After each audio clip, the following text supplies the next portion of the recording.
Hello, everyone, and welcome to the second edition of Outlook Money Insurance Summit. The topic of discussion today is the role of reinsurance and the prevailing challenges in the ecosystem. And joining us today to throw light on this very interesting topic is Mr. Devesh Srivastava, Chairman and Managing Director, General Insurance Corporation of India. Hello, sir, and very welcome to you. Good afternoon, everyone, and thanks for inviting me for this program, ma'am. Pleasure. Lovely. So, sir, actually, I think before we actually get into the depths of the reinsurance landscape, it would be great if you could just briefly discuss the role of reinsurance in the ecosystem. Because, the thing is that while everyone understands the B2C concept of insurance, the B2B sphere is still relatively unknown. So, can we spend a few minutes on that, please? Yes, gladly, ma'am.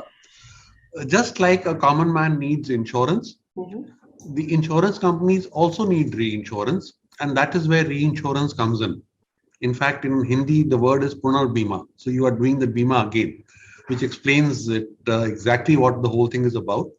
And to take it further on, it is not that the buck stops us at our end as well.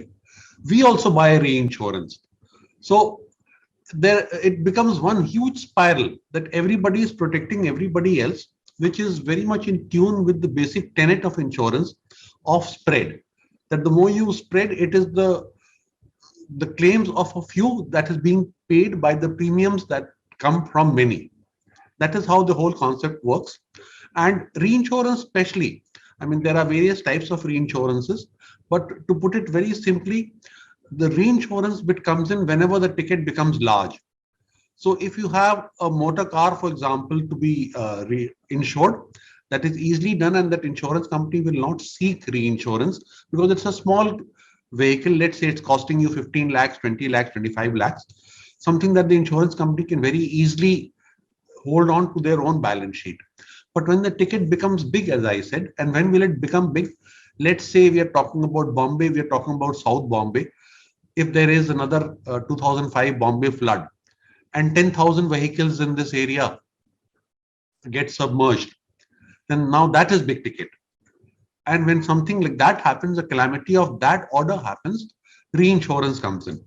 So that is why an insurance company will buy reinsurance to protect it against big calamities. Understood. Perfect. So I think from that perspective, of course, the last 2 years must have kept you very busy because I think humankind has probably seen one of the biggest calamities of in our history in terms of COVID. So just maybe jumping into that, can you? I'm sure there must have been spurt in claims. In the last 1 year since the onset of the pandemic. And in addition to that, I think last year we saw multiple cyclones and natural calamities. So, one, has there really been a substantial spurt in claims? And two, if yes, how is GIC dealt with this spurt? Ma'am, from COVID, I mean, first you see from where do the claims come in from for an insurance or even a reinsurance company owing to COVID. So first, of course, comes your health insurance. When the hospitals were overstaffed and everybody went into a tizzy as to handling the patients. So yes, a lot of claims came in from the health insurance policies. The second, of course, was life insurance, which again is something that has been badly affected by the COVID. And third, of course, lesser known, but at least in the business circles, it is known that when you buy property insurance, there is also something called business interruption insurance that you buy. Now, that business interruption insurance normally kicks in only when there is property damage. So a BI claim, as we call it, is paid only when there is property damage. In this case, every factory worth its name went in for a lockdown. So most certainly there was a business interruption, but there was no property damage. So now there's a question that will you pay a business interruption even in the absence of a property damage? In the West, especially the US and European markets, we have seen instances where the insurance companies have accepted this as a valid claim and paid it in bits and bobs. In India, we had a very clear policy wording in which this was not payable. So we were not really affected by it because no business interruption claim was paid by the Indian insurance industry. So that was a big relief for us, because 70% of our book is the Indian book. About the health insurance, yes, we did get a lot of health insurance claims, but then GIC has a fairly diversified portfolio. 30 to 35% of our book is international, 60 to 65 is uh, domestic. Domestic is totally insulated from the COVID claims. So this diversification of the portfolio that we had helped GIC a great deal in taking these claims arising from COVID in its stride. That's interesting. I mean, I'm glad you shed some light on this because the general impression is key because things when they go awry, insurance companies ka claims go start increasing, and how do they take care of these claims? So I think this point you brought about diversification is very interesting because I come from an investment background, and the one thing I know is don't put all your eggs in one basket. And it's interesting to see that this is applicable across sectors as well, and not just from an investment perspective. But sir, also I think there has been some kind of concern in the sector in terms of the rise in claims, which is why last year I think it was also suggested this pandemic risk pool, the creation of a pandemic risk pool. Um, Correct me if I'm wrong, but this was primarily from the perspective of supporting MSMEs, and which is where I think the business insurance bit again comes up. So, can we discuss a little bit about this pandemic risk pool? Is it active now, and how is it going to shape up in the future? Ma'am, precisely this. As we mentioned earlier, that during COVID, businesses did shut down. So there definitely was a business interruption. Now, whereas somebody who's big can still take it in their stride, it is the MSME sector that is the most badly affected by it, because they do not have that much of a capital to help them sustain. And plus, we were talking about COVID, which is even today, when you and I talk on this very pleasant afternoon here, we still do not know, ma'am, where is the end. Can you say with some certainty that it will end in January or in February, or even in July or in December 22 for that matter? We are all very hopeful. Hope rests eternal always, but that is just a hope we have that things will you know uh, take care, and then the year 22 will be better. But that is not something that we can say with a great deal of certainty. So yes, in the light of whatever happened and the lockdowns that were there, and we saw those horrible pictures on the media as well, that people have to walk, thousands of kilometers to reach home. Not a very good sight for anyone to see. That the government did think about the pandemic pool, and the regulator also started thinking about it. They had a lot of meetings as well. There are certain recommendations that have been made, but the pool is still some way. In the future to take off, it will take some time, because there are various things that will go into it. The losses arising from a pandemic can be so large that no insurance or even a reinsurance company worth its salt can hold it onto their books. So you most certainly need some government intervention there, and the government has to hold your hand in a certain manner and build up traction. And then possibly going forward, when we have feathered our nest enough, we can take care of it in future.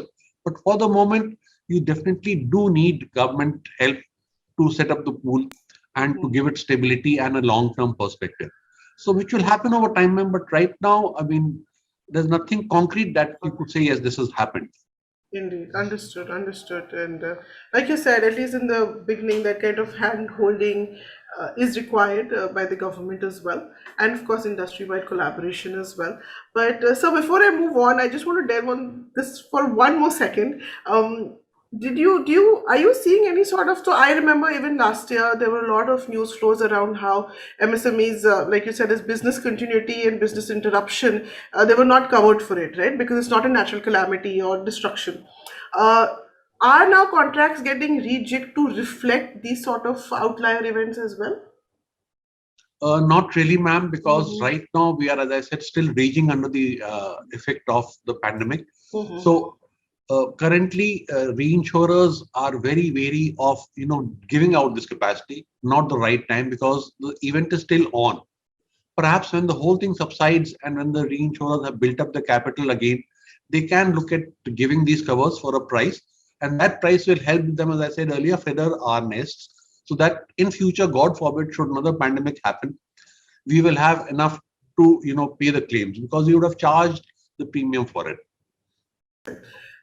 Interesting. So I think then that actually very nicely segues into my next question, because I wanted to discuss a little bit around risk assessment. And like you said, because the pandemic is not yet over, you're not well positioned to assess the risk of the pandemic and accordingly price. So otherwise, other than the pandemic, of course, how does the risk assessment work at a reinsurance level? Ma'am, you do have I mean, obviously insurers and especially reinsurers, we play with data. And the data is what we extrapolate to give us basically trends about how a business is going to perform or how a proposal is going to pan out in the future. Because we are risk takers. We are truly the risk takers of the world, because we are looking at the future.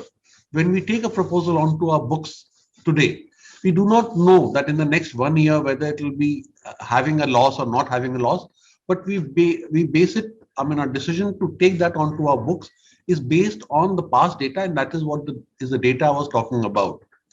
So there are certain laid down parameters. The underwriters have honed their skills over a period of time, and that is what helps you assess a risk, price it correctly, and then take it onto our books.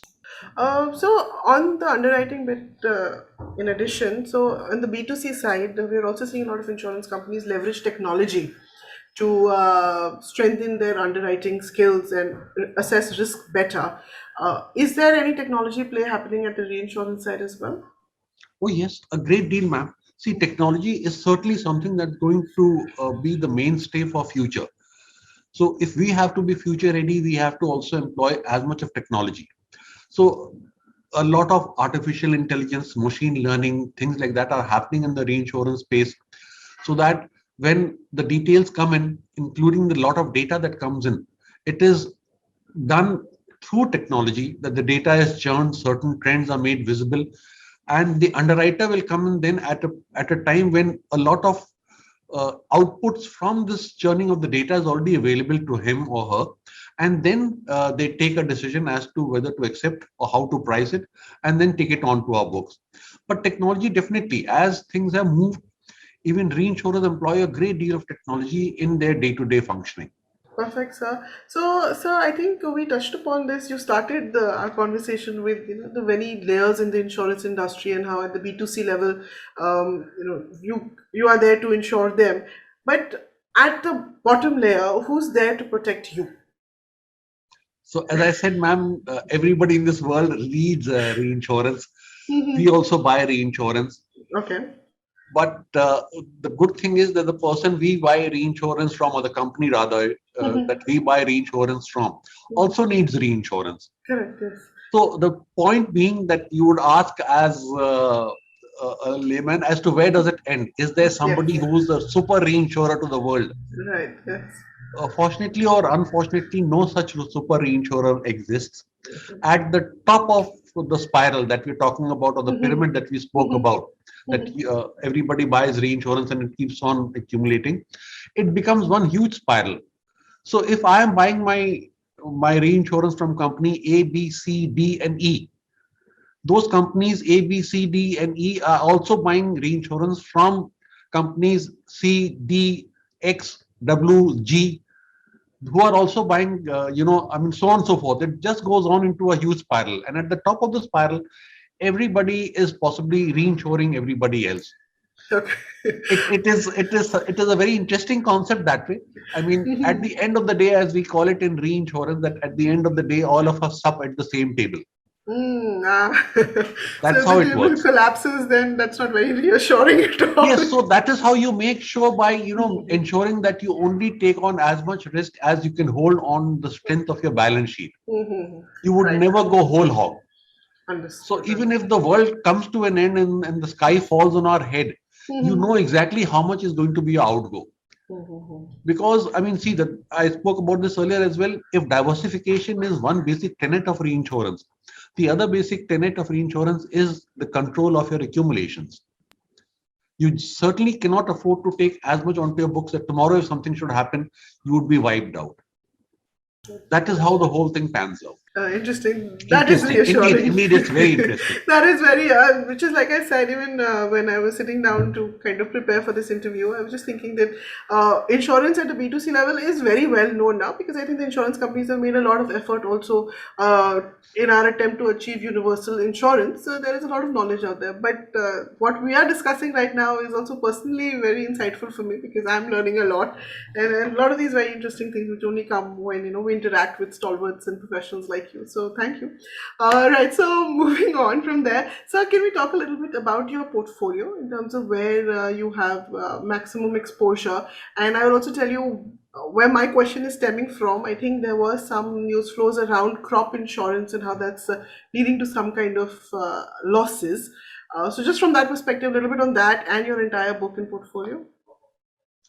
Ma'am, if you see our portfolio today, the four biggies that constitute almost 75-80% of our portfolio are property, which is also called fire insurance, crop or agriculture insurance, of course, motor and health. Now, motor and health both are largely retail. Like as I spoke earlier, a vehicle of 15 lakhs or 20 lakhs or 25 lakhs certainly doesn't merit reinsurance. Similarly, health is also a very retail portfolio largely. So if you're having a health policy of, let's say, 10 lakhs or 15 lakhs or 20 lakhs, that also does not require much of reinsurance. Of course, a different type of reinsurance, but not much of it. So these two are largely retail driven. So our book is big because of the obligatory sessions that we get from the market on both motor and health. Now we come to the other two, which is agriculture and property. Now, agriculture is big definitely because of the PMFBY, the Pradhan Mantri Fasal Bima Yojana, which is something that GIC has supported in a big way, and property insurance, which has always been the meat of reinsurers across the world. Reinsurance that comes out of property insurance, because that's how it all works out when you talk about accumulations that I spoke of earlier and things like that. So property and agri both are big for us. And as I said earlier, these four constitute about 75-80% of my portfolio. Now we about your second that was linked portfolio of ours about crop insurance. Yes, we support the PMFBY in a very big way, but there were too many losses that came our way because those were not the best of years. There were too many natural catastrophes that had taken place, which is when we decided that we have to now prune this portfolio and make it worthy of being reinsured. So we did a lot of course correction. We pruned quite heavily the entire portfolio, and we husbanded a capacity in a manner that it was most efficiently and effectively utilized. At the same time, ensuring that since this was a national scheme driven by the Prime Minister himself, that did not fall short of capacity. So our support to the scheme is still very much there, but the portfolio is streamlined now, and we are doing pretty well on this front, and our crop insurance portfolio has stabilized. So we are very pleased with the way it all panned out. So you mentioned that 75% of your portfolio is the four areas that we mentioned, while the balance 25% is international. But within the 75%, do you think you could share some numbers in terms of allocation? How much is crop? Like you said, it's also reduced significantly over the last couple of years. So any numbers on that front? No, ma'am. See, when you take our entire book, that book is ballpark 30% international and 70% domestic. It hovers between 35% international to 65% domestic. So when we talk about our portfolio as a whole, divided into the various lines of business, then we have crop, property, motor and health making up about 75-80% of our book. Now, in this, the property would be about 25%, another 35% is crop, and the balance is your motor and health. That's what those are the numbers I was looking for. So thank you, thank you for sharing that. So sir, just I have read that you may have an indirect role in helping out claims for retail from retail policyholders. Can you shed some light on how that works? Ma'am, the retail part, as I spoke earlier, is largely health and motor. Okay. Now, what we have from the market is a compulsory session called the obligatory sessions, which is a quota share treaty. In technical terms, it's called a quota share because of the entire pie.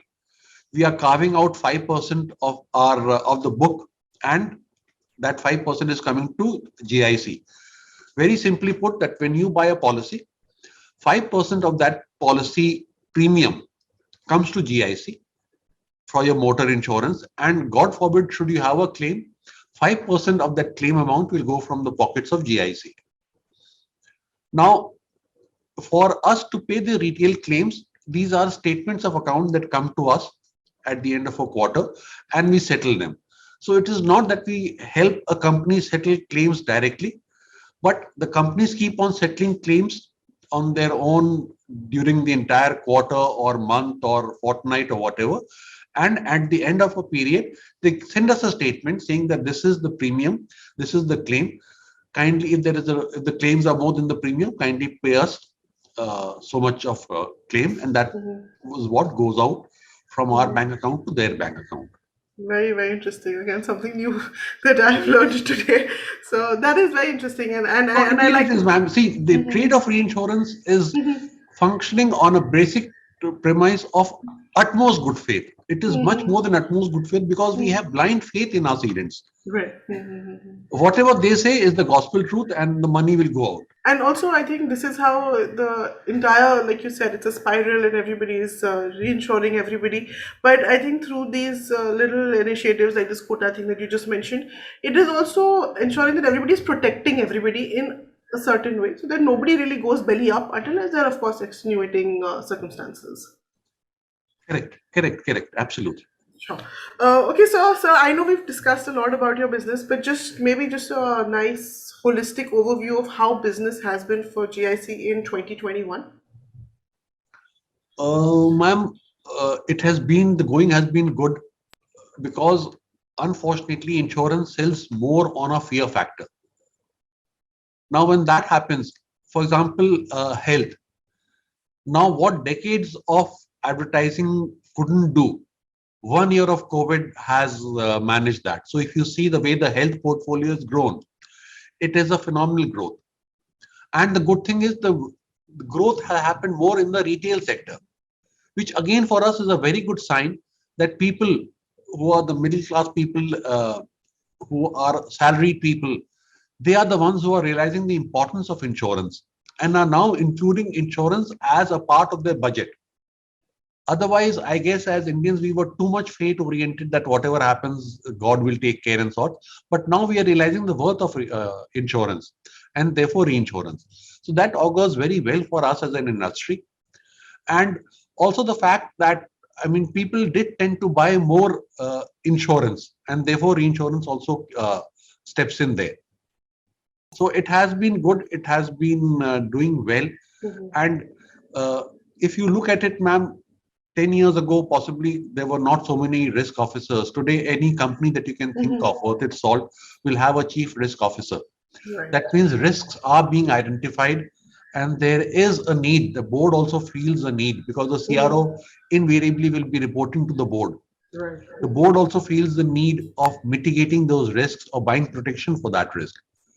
So now for us as reinsurers, if risk is the main feed, that is the raw material for our business, we are absolutely well poised to take off. It really is the time for us when things are happening. Right. So that also actually goes into my, you answered a part of my next question because I have to ask you the mandatory what your idea is in terms of how the reinsurance sector is going to grow going forward. And I think you've already very nicely discussed that. But just one thing which is there on my mind, which I'd like to ask you is that, so human memory is also very short term in nature, right? So abhi, because the pandemic is in, not even in the aftermath, right? It's ongoing, and thus people are more conscious of risk and protection, which is why the industry should grow from here. But do you think this will be a sustained trend in terms of this awareness of risk and protection, or do you think it's going to be short-lived in nature and we're all going to go back to enjoying our lives and like Bhagwan Bharosa working maybe few years ahead? Not really, ma'am, because I feel that the second wave was so wishes that almost any family that you know, I mean, that would be true for me as well as for you as well. You would have had, or I would have had people very close to us who we have been in touch with who are no more with us. Indeed. So, and that crazy scene that you are dying for a hospital bed, willing to pay the earth and the moon, yet you're not getting a hospital bed. So, and this was not limited to people who had insurance or did not have insurance, it was across everyone. So that fear is really very deep rooted. And when it comes to survival, people would possibly do anything. And now, ma'am, with more of globalization happening, people do realize that there is worth in insurance. And in India, especially, once it catches on, I don't think it's going to be a reversible process that easy, because you get used to certain. It's like a smartphone, ma'am. I mean, 15, 20 years ago, I was happy with just that one phone that had those keys. But today, without a smartphone, you can't function. Right. And the industry also reacts accordingly, ma'am. I mean, when you start getting used to something, you don't tend to go back that fast. Absolutely. I absolutely agree with you actually, because जैसे आपने बोला that when you get used to something, then it becomes a norm, and then it's not like buying insurance. Then it's not something that you opt to do. You organically buy insurance, right? So yes, perfect. Just one last question, sir, is because we discussed the industry and the growth. So GIC has, I think, the biggest share in the market, right, right now in the reinsurance business. But there are some rooms being made for foreign players as well. I think, correct me if I'm wrong, but GIC has the right of first refusal at the current moment. How do you see that playing out in terms of competitive intensity? Because India is going to become a very interesting market, and if regulations support that, the role of GIC and how the market is going to expand from that perspective.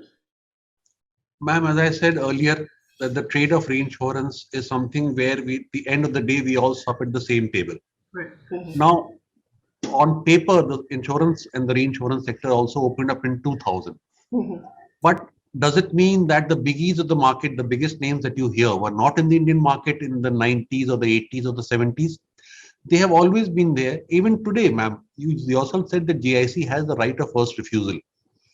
Now, by that logic, I can very easily write 100% of the market. And that is something that is given to me by law on a platter. Why is it that I'm just writing 72 or 75% of the market? Because as a reinsurance company, ma'am, I spoke also about accumulations. You wouldn't want to have all your accumulations in one country.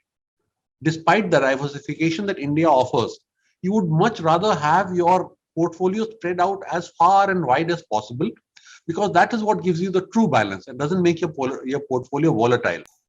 So today, if GIC is doing a business with 160 countries of the world, that is the reason that you want to diversify. The claims from the US are offset by the premiums you get from Australia. Similarly, in India also, we do not want to write the entire market, because that gets a huge amount of volatility into the our portfolio. We are happy where we are, and we always have felt that with a non-life penetration of less than 1%, this market has enough for all of us. True.